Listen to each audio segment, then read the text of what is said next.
டெல்லியில் ஐஏஎஸ் பயிற்சி மையத்திற்குள் வெள்ளம் புகுந்த வெள்ள நீரில் சிக்கி 3 மாணவர்கள் உயிரிழந்ததை கண்டித்து 100க்கும் மேற்பட்டோர் போராட்டத்தில் ஈடுபட்டனர். அப்போது ஆம் ஆத்மி எம்பி சுவாதி மாலிவால் போராட்டம் நடைபெறும் இடத்திற்கு சென்று மாணவர்களிடம் பேச்சுவார்த்தை நடத்த முயன்றதாக கூறப்படுகிறது. அப்போது மாணவிகள் அவருக்கு எதிர்ப்பு தெரிவித்து சுவாதி கோ பேக் என கோஷம் எழுப்பினர்.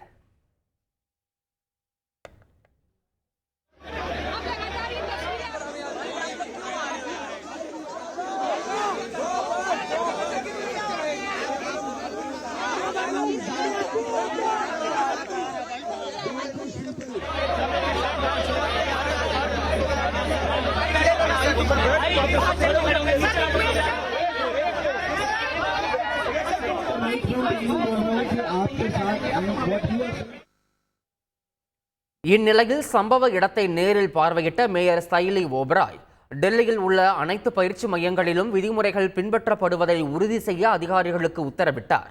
3 மாணவர்கள் உயிரிழந்த சம்பவம் அதிகாரிகளின் கவனக்குறைவால் ஏற்பட்டது என கண்டறியப்பட்டால் அவர்கள் மீது கடுமையான நடவடிக்கை எடுக்கப்படும் எனவும் மேயர் சைலி ஓபராய் தெரிவித்துள்ளார். டெல்லியில் ஐஏஎஸ் பயிற்சி மாணவர்கள் உயிரிழந்த விவகாரத்தில் போலீசார் வழக்கு பதிவு செய்து விசாரணை நடத்தி வந்த நிலையில் 2 பேர் கைது செய்யப்பட்டுள்ளனர்.